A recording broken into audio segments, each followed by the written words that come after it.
Olá, Deus abençoe a sua vida. Chegamos à última aula desse módulo. Que privilégio de estar com você, que privilégio de poder te ensinar sobre liderança.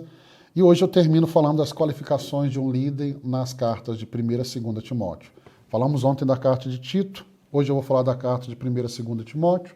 Você vai perceber que Paulo repete algumas coisas, então isso vai nos dar a capacidade aqui de sermos um pouco mais rápido nessa aula, mas não menos profundo. Então entenda, no tempo de Paulo, a igreja está enfrentando muitas ameaças. Essa ameaça é interna e essa ameaça é externa. A ameaça interna, o que nós temos? Heresias, imoralidades, disputas. Externa, o que nós temos? Perseguição, oposição cultural. Por isso que Paulo ele vai dedicar tempo e escrever aqui a Timóteo, como ele havia escrito a Tito, e ele tem uma missão clara. Ele quer formar uma liderança sólida, ele quer formar a próxima geração de líderes que sejam confiáveis e centrados na palavra. E hoje, mais do que nunca, meus irmãos, mais do que nunca, a igreja precisa desse tipo de liderança. Então ele vai dizer assim, se alguém deseja ser bispo, ele deseja uma função nobre, 1 Timóteo 3,1. Então, essa nobre função que Paulo está dizendo, ela exige não apenas dons, mas vida transformada. O líder não representa a si mesmo. O líder cristão não representa a si mesmo. Ele representa a Cristo.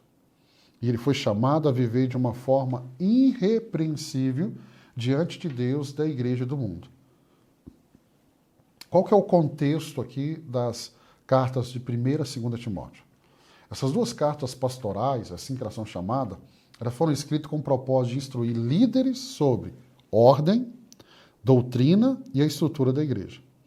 Então nós temos aqui Paulo, e Paulo já está com uma idade avançada, ele vai se identificar na carta de Filemão como Paulo Velho. Então é um pai espiritual que está encorajando o seu filho Timóteo a identificar e levantar líderes que fossem fiéis, puros e maduros.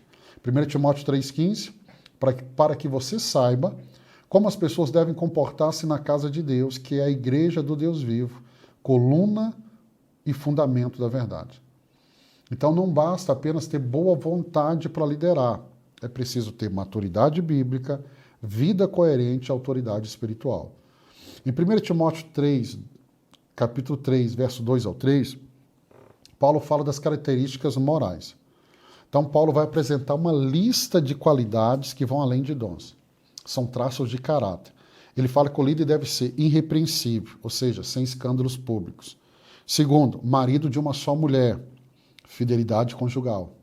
Terceiro, sóbrio, tem que ter autocontrole emocional e espiritual.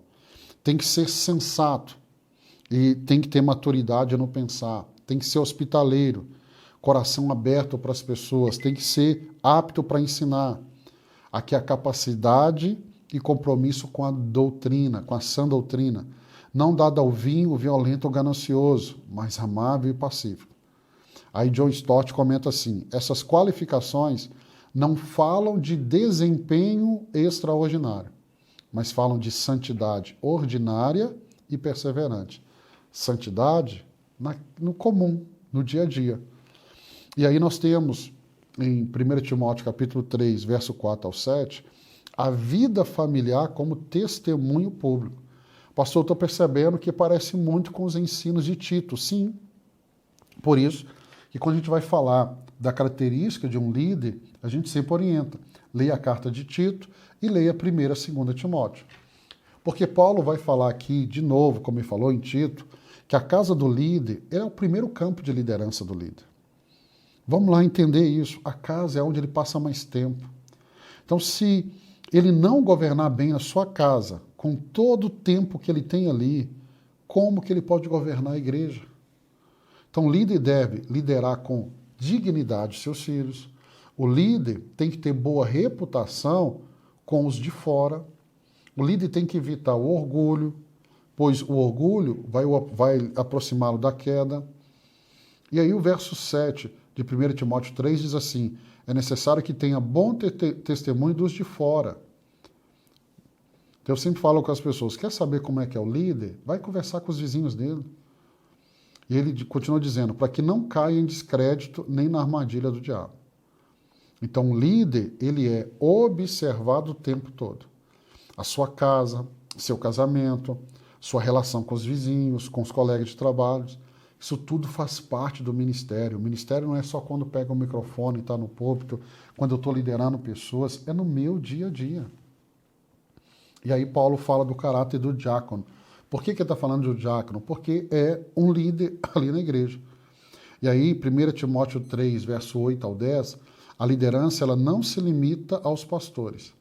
Ele está falando dos diáconos, que também têm critérios claros. Quais são os critérios? Dignos de respeito, sinceros, não apegados ao vinho, não gananciosos, firmes na fé, devem ser testados e aprovados. Guarde isso, testados e aprovados. 1 Timóteo 3,13, os que servirem bem alcançarão uma excelente posição e grande determinação na fé em Cristo Jesus.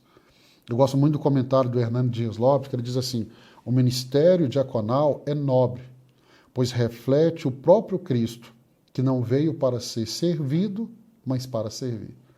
Então, os diáconos são esses servos no meio da igreja.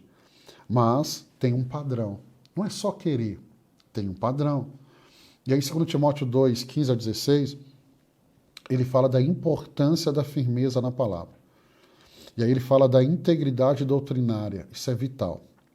2 Timóteo 2,15.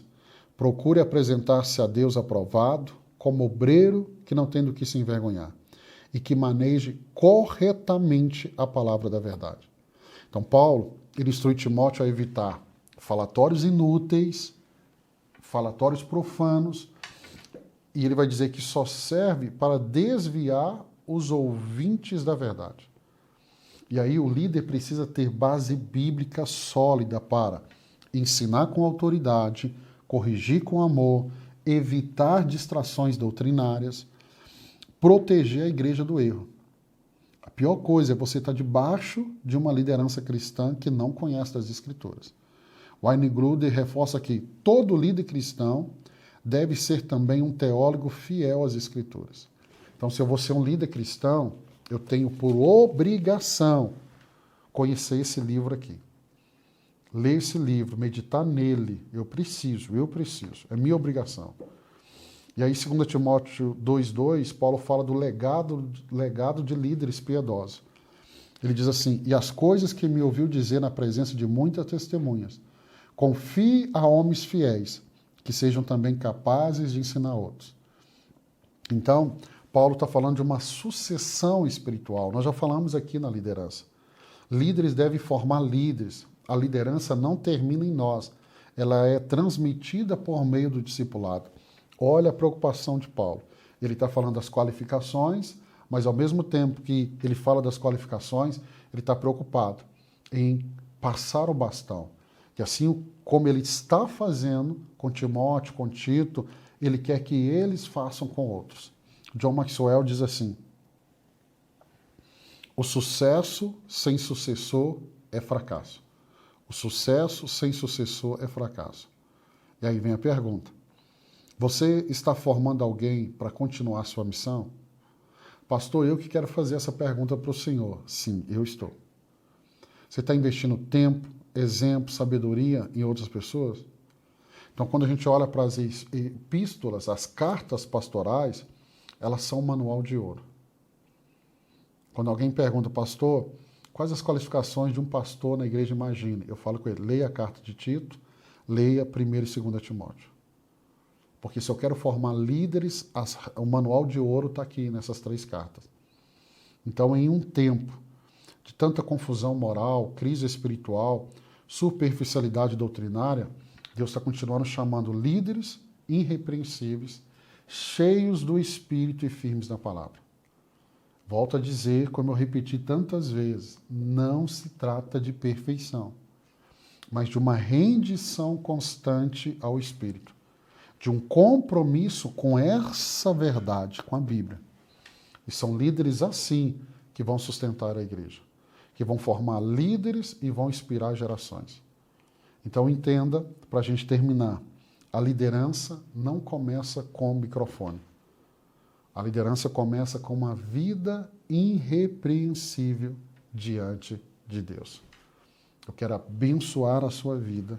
Que privilégio estar todos esses dias aqui falando sobre liderança. Eu creio que Deus está levantando uma liderança ainda melhor do que foi os seus pais. Uma liderança que vai continuar levando a palavra, uma liderança que está recebendo da geração passada, para não cometer os mesmos erros, ser mais assertivos. E você faz parte dessa nova geração de líderes cristãos, líderes comprometidos com a verdade, líderes que imitam Jesus, que têm um coração como o de Jesus, líderes que querem glorificar o nome de Deus, líderes que querem servir pessoas. Deus abençoe, que você seja esse líder que o Pai está levantando nessa geração. Deus abençoe você. Amanhã vai dar início a um novo módulo. E nós temos aqui essa equipe de professores tão preciosa para abençoar a sua vida. Eu fico muito feliz de estar aqui. Quero abençoar você que é um apoiador. Nós estamos caminhando para chegar ao final desse ano. E aí nós vamos entrar no segundo ano. E você que é apoiador vai ter o certificado Imagine. Você que tem acompanhado as aulas e crescido, edificado, é motivo de muita alegria ter você aqui conosco. Deus te abençoe. Até o próximo módulo.